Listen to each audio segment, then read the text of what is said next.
Hey folks, here we go again on the DIY Junkin channel, DIY Scrapper should I say. I have got about 18 pieces in the yard as far as appliances go. I'm not going to show you how to break them all down, but I will show you how to break down one of each.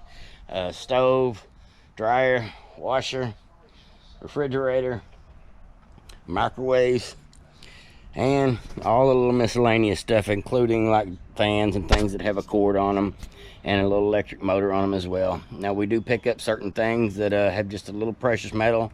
Most things have at least wire at the minimum. Some things are just nothing but tin. Now some of the stuff on the truck I'm not going to unload to have to reload it for the little bit of precious metal that's on the truck. That's why I loaded them the way they did when I put them on the truck. That way I could get to the stuff without having to down stack and then restack, because some of these appliances are pretty heavy. Now let's go ahead and get into it. First off, a refrigerator has a little bit of copper on the inside. If you take open the refrigerator door on a regular size refrigerator and you open it up, there's a back panel on that thing, which is a thing that looks like this right here.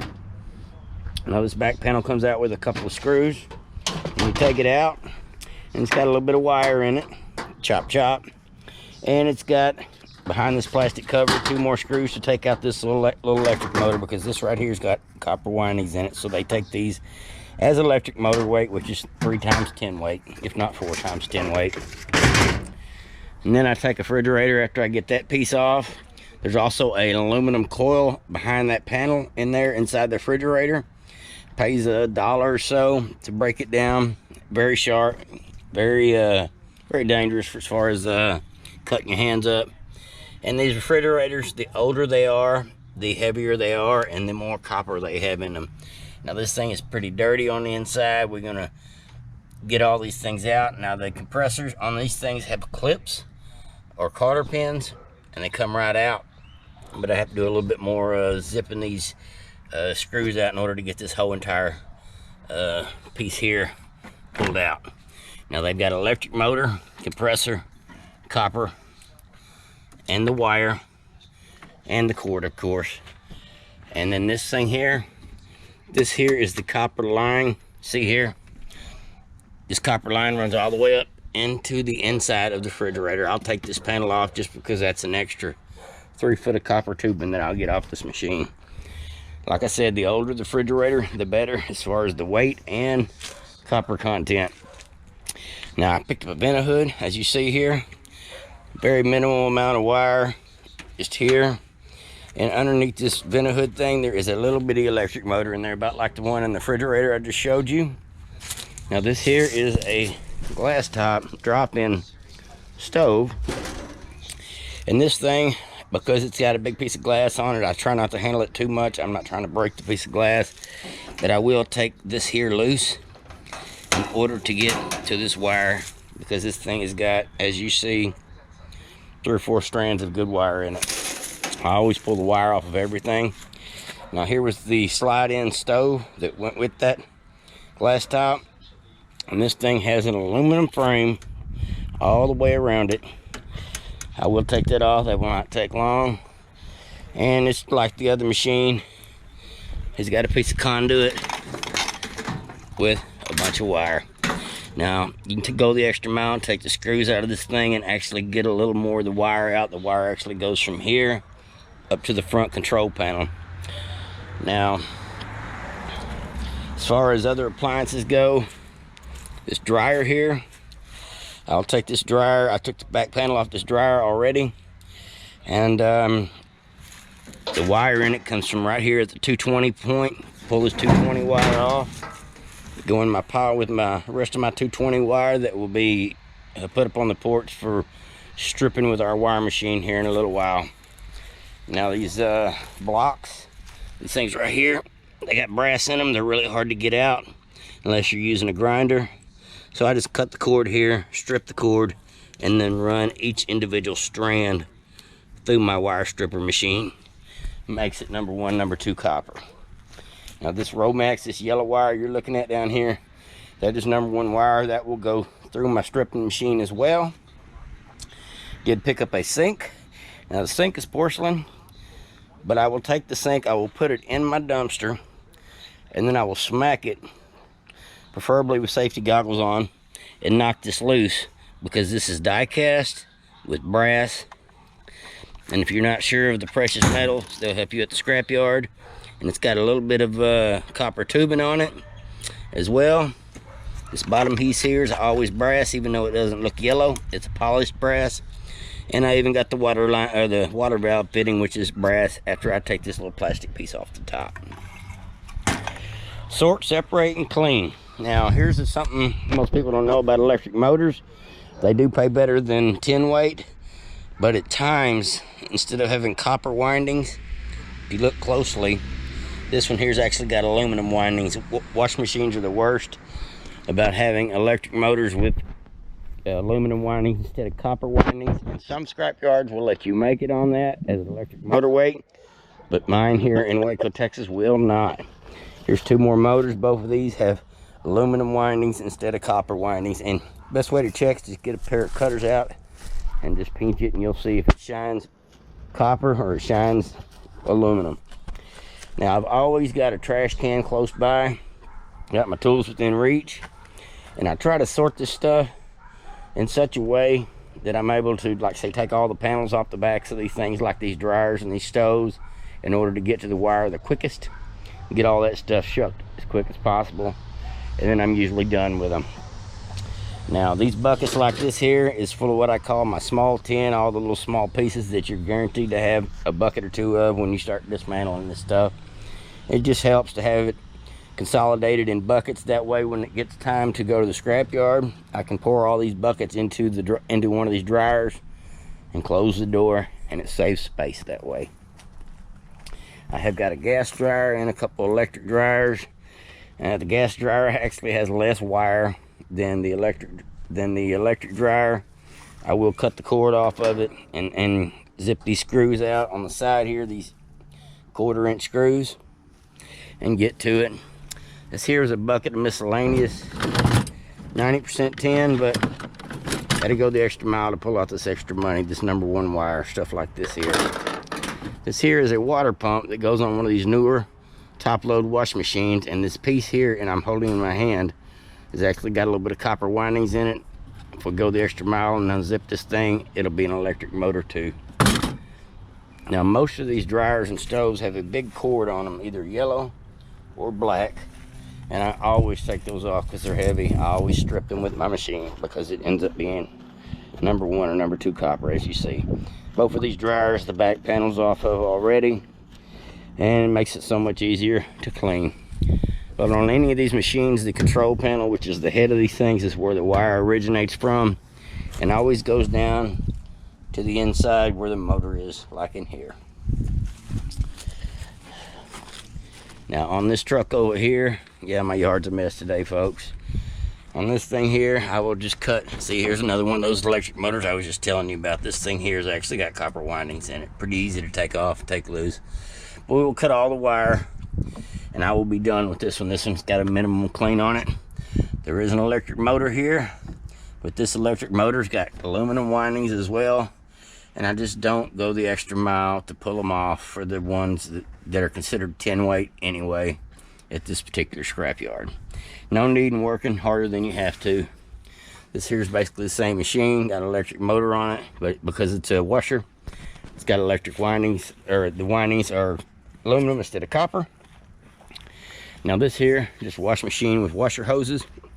Sometimes the hose ends here are tin. Sometimes they're a little shinier and they're brass, so I cut them off with my bolt cutters. A bucket of these little ends here makes a difference, that they just add up to be the brass weight. Now this here, this T, I got 1, 2, 3 of these T's on this particular line. I don't know how somebody had this sucker rigged up, but that's 1, 2, 3 pieces of brass that will go in my brass bucket. I'll throw them on in a bucket, get all them pieces together, put them on the porch for the what I call a second clean, where you actually get to sort a little better. Now, I do cut the cords off of everything, whether it be #1 wire, #2 wire, extension cord, whatever. Cutting the cords is too easy not to take that extra money for it. Now, like I said, these control panels is where the wire's at. Here's one particular control panel. This one's got pretty minimal wire because it's a newer machine. But as you see, you take the heads off of them, the wire's there. Now, if y'all can see, inside this wash machine tub is stainless steel, the actual inner barrel. But my problem is it is a lot of trouble to get that inner barrel out. You got to have special tools, and it's a lot of breakdown, and stainless is not paying as good as it should right now, so I'm gonna let that one stay as 10 weight. But if you take a magnet to it and it doesn't stick, it's a precious metal, and definitely worth it if this is all you're doing for a living and you have the time to just sit around and piddle with it trying to get this stuff broke down. Me, for time purposes, considering we've got 2.5 truckloads today and about 3 hours to get it all cleaned, I will just get the wire out of this particular washer and go with it. Now, we've got a couple of front loaders on the truck. They are much heavier. Front load washers, they are much heavier than a top load washer by far. And including this big one here, got quite a bit of wire in it, and I'll be pulling all that loose here before the day's out. But like I said, I'm just going to show y'all basically how to clean a stove, a dryer, a refrigerator, and a few of these other miscellaneous things. But all in all, it's going to be a good day, folks, just in 10 weight alone. Now, the microwaves, they have a couple of screws here, sometimes Phillips, sometimes they've got these little star heads on them, and I have to take a hammer and knock this back in order to get the shell peeled back. The control face side of a microwave, right here where the numbers are, where the dials are, that's where your transformer is. Your transformer is always behind this. I always take the transformers out of the microwaves, and it is actually the most dangerous thing I mess with, because you got to make sure that you cut the wires one at a time for the capacitors and things, because the transformer and the capacitor both hold a charge even though they're not hooked up to any power. So you cut them wires one at a time before you ever go to disconnecting them. That way you don't ever grind yourself out by cutting them together. Most people don't know that, but it is definitely probably the most dangerous thing I mess with is microwaves as far as electrical shock goes. Now I'm going to go ahead and get to breaking some of this stuff down. But let me tell y'all one more thing before I get into all these appliances. I was able to get me a free dolly. I was going to buy one, but now I don't need it. It was given. I got me a free one this week.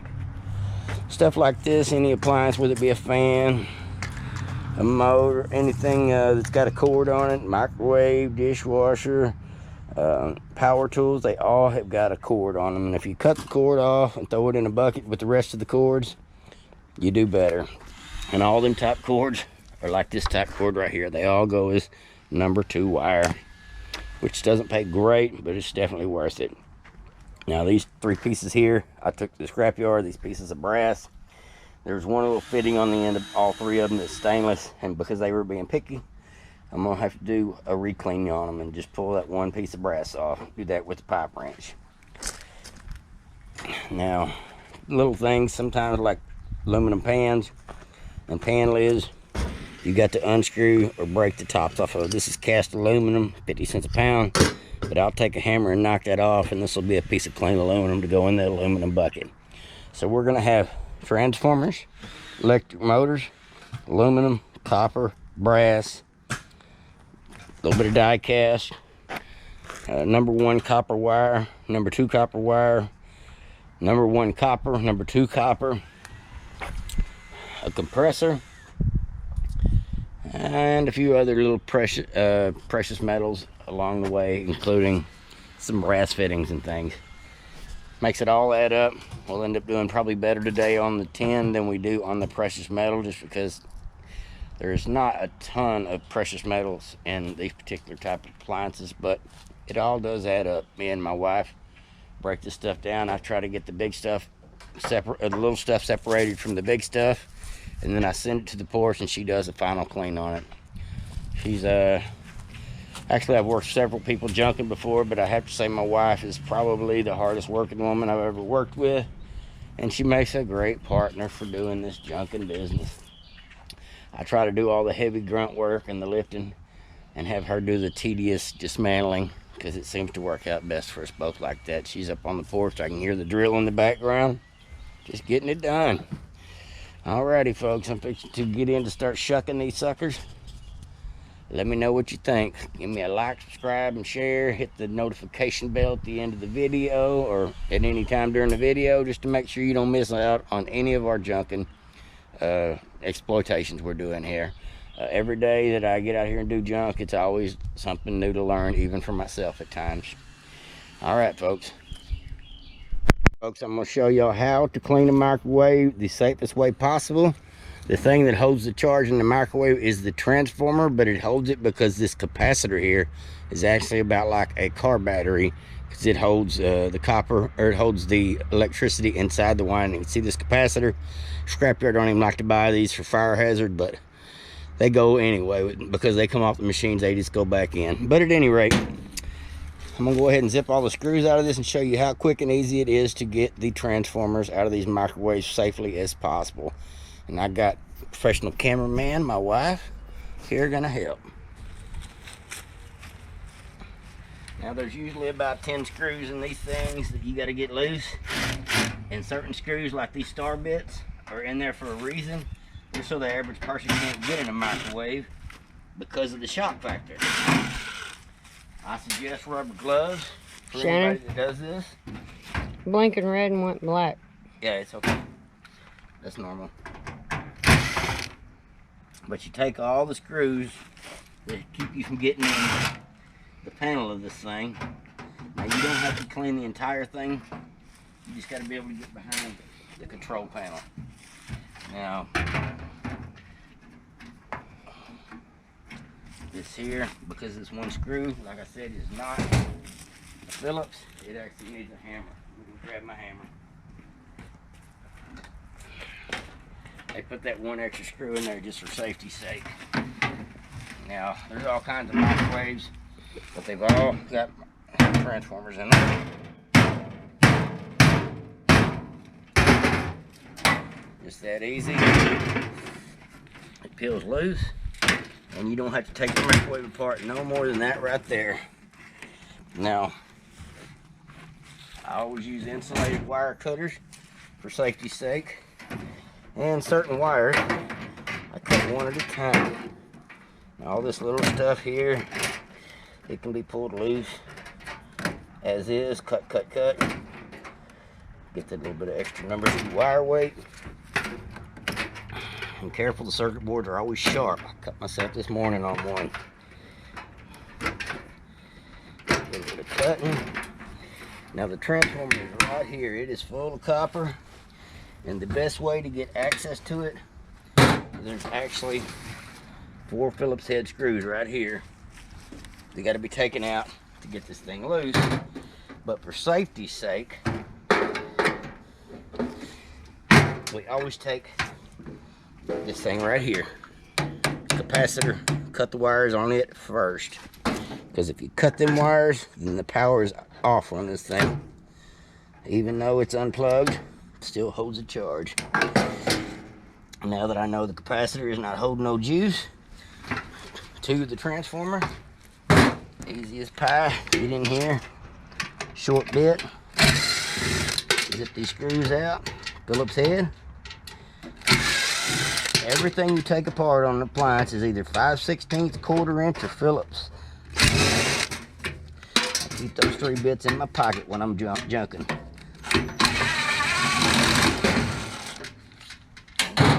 Screw in the yard, better pick it up and my wife sees it.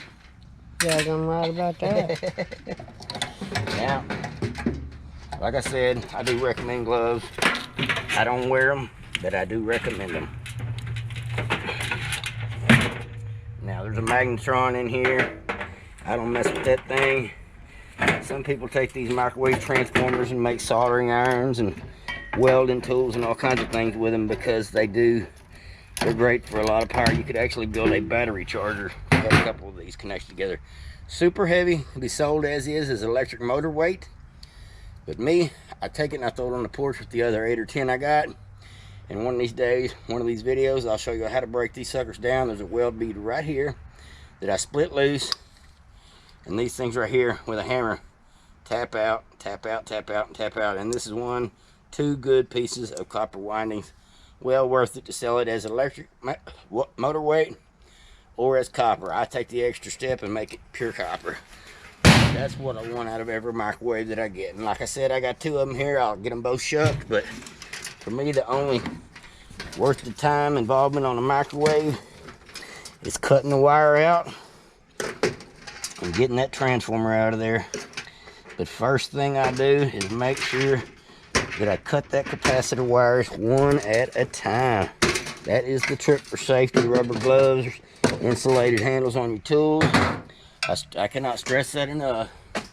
For the truth be known, between this stuff being sharp, some of this stuff does hold a little bit of electric charge because of the capacitors. I always remember that. Now this will be just a little quick clean. Instead of getting in here and tearing up my hands over 5 cents worth of wire, I just get what I can reach. Sometimes it's not worth the extra trouble for a couple of cents. I try to do quick and easy clean for the most money involved. Chop, chop, chop. Heck, if my cutters were a little sharper. But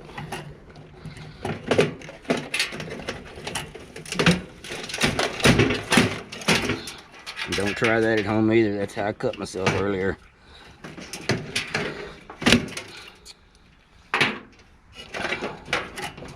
And this magnetron's got a little bit of aluminum in it. This thing here, it's got a magnet on the inside of it, but I just don't mess with them. It ain't worth it to me for time purposes. And that little piece there will go in the wire bucket. And just to be greedy, I get these little pieces too.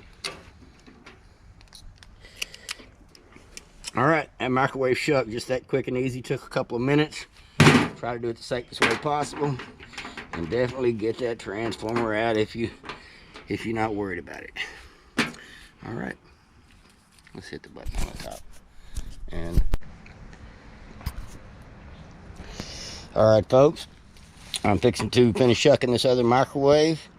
And then I'm going to load all this little bitty stuff that we put in the buckets, the stuff that's tin, that's small enough, clean, to fill in the hose for consolidation purposes, while my wife continues to work out here in the yard and get the rest of the wire off of that stove, that glass top, that refrigerator, this stove right here in front of me.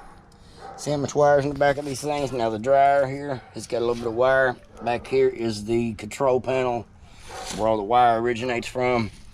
Goes down and goes down onto the inside where the motor is. Now, sometimes these dryers have got jewelry and cash money in them. And this dryer here, I turned it over, taking it off the truck, and it sounded like a piggy bank. It is full of change, so my wife will be out here robbing me of the change. Nah, just kidding. But she'll definitely be getting the change out of this thing. Sometimes it's worth it. I have found more than $100 at one time in a dryer. So if you hear change in that dryer, it is definitely worth taking apart and seeing how much money's in it. Now this is what we got here to strip. This is quick and easy access. Took the two panels off the back, took the big cord off down here. These little terminal blocks have got a little bit of copper in them, but I do not mess with it. It's just so small. But easy access to everything, and the only wire left in this machine is just these receptacles down here. Got a little bit of wire there. Now these two dryers, they're totally clean, been shucked. So we got two stoves and a dryer to finish cleaning. I got to finish with the refrigerator here. A few more little miscellaneous things, and I'll be back shortly with a second load, or ready to load the second load while my wife continues to get her done. Alrighty, folks.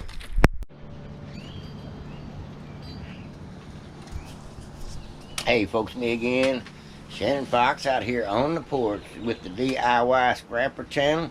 If you haven't subscribed to the channel yet, come on with it. And definitely, whatever you do, hit that notification bell. That way you don't miss none of my videos. I don't put a video out every single day, but I put one out almost every time I get a load. And hopefully I can teach some people some new stuff about tricks of the trade, things I've learned along the way. Eventually I'll do a few videos about just different ways to come up with the scrap. I've got about a half a dozen ways that I hunt down the scrap, not just out looking for it on the curb. I hit roll-off dumpsters. I get on the phone and call people that I think are potential clients. I try to set up contracts. Sometimes I even buy the scrap when I have an opportunity, but I always keep my eyes peeled. I will definitely get into all the different tricks I know about buying scrap from places like the Goodwill store and thrift stores and things like that, and just what to look for. But that'll be another day on another video. For anybody that is still watching this video, we had some leftovers from this load. We took almost 2,600 pounds of tin in just here not long ago, off the 2 loads that you've seen out in my yard and on the trucks. The trucks are empty now. Still got a few appliances left that just didn't make it on the load, just run out of room. But ended up being about $150 in tin weight alone. And was it worth it to clean the appliances, the mostly washers and dryers and stoves? And the answer was yes. It ended up turning into about $200, so we made an extra $50 in a couple of hours just cutting cords and pulling off electric motors and different miscellaneous things. Now, there's still a couple of things that were left from that load that we just do a throwback on, meaning it'll be saved for another day to be cleaned. And part of some of that is this stuff right here I didn't take in and sell, so the load actually paid a little better. We just hadn't got all our money off of it yet. This bucket here is stainless that was left over. This bucket here is full of brass that we didn't get a chance to clean, and it's actually 15 or 20 pounds. This is 20 or 30 bucks in brass. Brass pays really good. A little bit of copper, a little bit of die cast in there. I've got to sort and separate all that stuff, which will be on my very next junking video we do. We will I'll take and show you how to break down each one of these little brass fittings, shut-off valves, cut the loops off the water lines, all the little tricks to getting every drop of brass off the stuff you can. It pays so good, I don't miss any brass. But that as well was part of the leftovers off of this last load, included with some wire. Now I have a little bit of copper here in the bucket, not to be confused with the wire. And this yellow wire down in here, if you look closely, this is what I call Romex. It is #1 wire. It is house wire. It's what most homes and businesses are wired with. And this stuff, if you strip the yellow coating off of it, it's got 2 #1 pieces of wire in it. Look like this stuff right here. It's got 2 pieces of wire in it like that, and it's got 1 piece of wire that is already pre-stripped, which is the ground wire as a part of it. Now, if you take just the yellow coating off, you make 1/3 more money. But we go the extra mile on that wire and all these dryer cords, these gray ones and these black ones, because they are pretty heavy gauge, as you see here.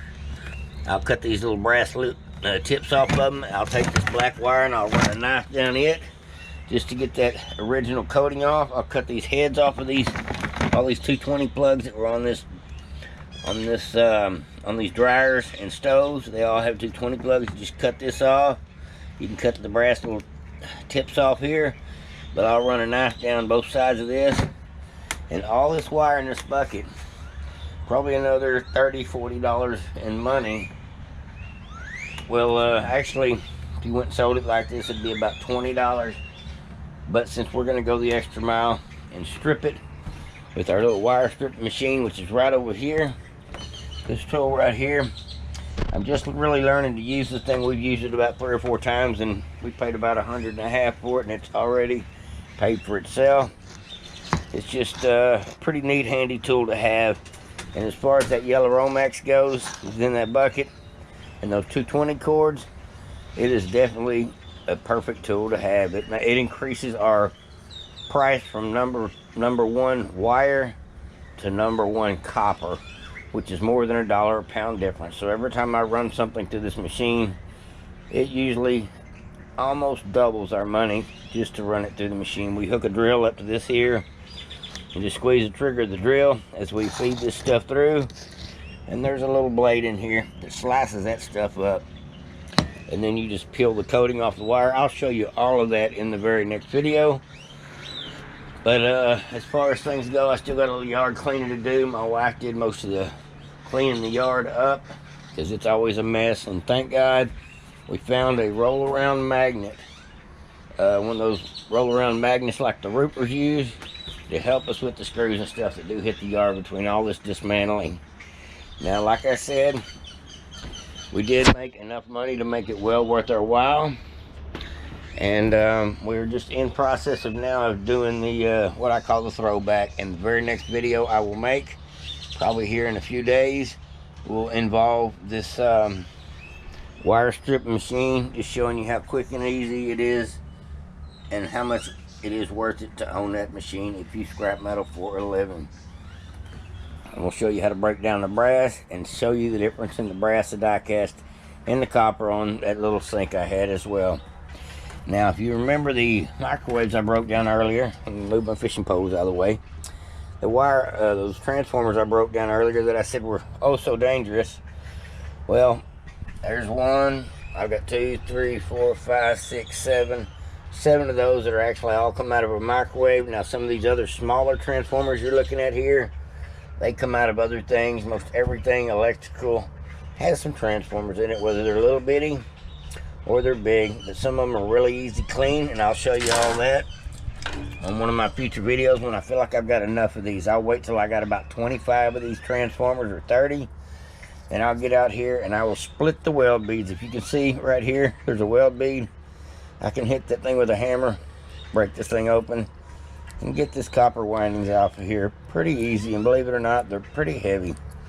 And I will do the exact same to all these smaller ones as well. Like I said, when I've got probably about twice as many of these transformers, I will take them and we'll do a video and break these suckers down, show you how it is so quick and easy to get that extra money. Could sell them like this as transformers, which pays about 3 times what 10 weight does, but I like to go the extra mile and get the copper out of them.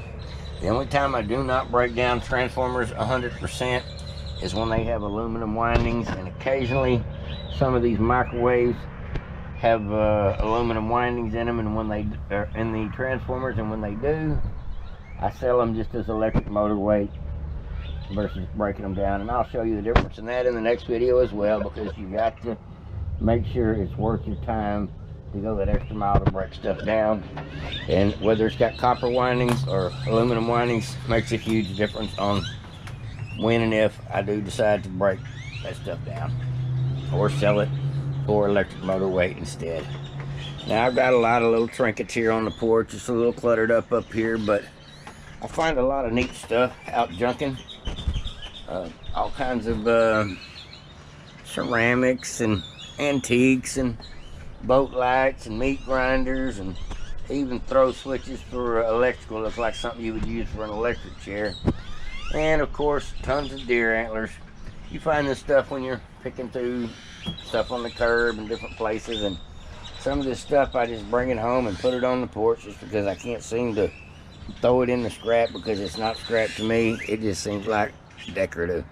And at times I've been known to take stuff like this here, this ceramic thing you're looking at right in front of me, this they're called insulators, and sell this stuff, because there is people that collect this type of stuff, and there's antique shops that buy that type of stuff as well, including things like these corn cob iron plates, stuff like this. Just a little bit of extras that I don't throw in the iron pile, because one of these days when I get enough of these things, and like I said, I've got several of those, I'll take them downtown and sell them with these little porcelain things you're looking at right here. They're Dearborn heater grates. These things break all the time, and they're very expensive to go buy. And so the scrapyard, or so the antique shops, always have a tendency to buy them. It's just one of those things that most people don't know have a resale value. I save them up till I've got a bucket or two full of them, and right now I've got about 20 of them. So at one point, it gets around to winter time again when they're most needed, I'll take them down to one of our local antique shops down on LaSalle, and they'll give me $3 a piece for them, which is not bad business for something so small, because people will be needing them for these heaters. And that's all I got for you at this moment, folks. I just want to hope everybody enjoyed the video.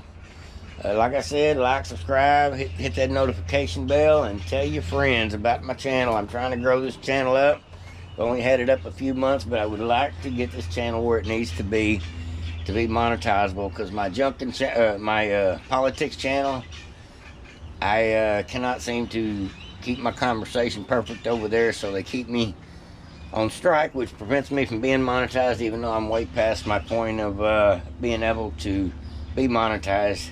Because the rules are, if you've got a strike on your channel within the last 90 days, you don't get monetized. So I think YouTube about every 80 days gives me a strike, but that's mostly probably because the things I talk about more than anything involving politics.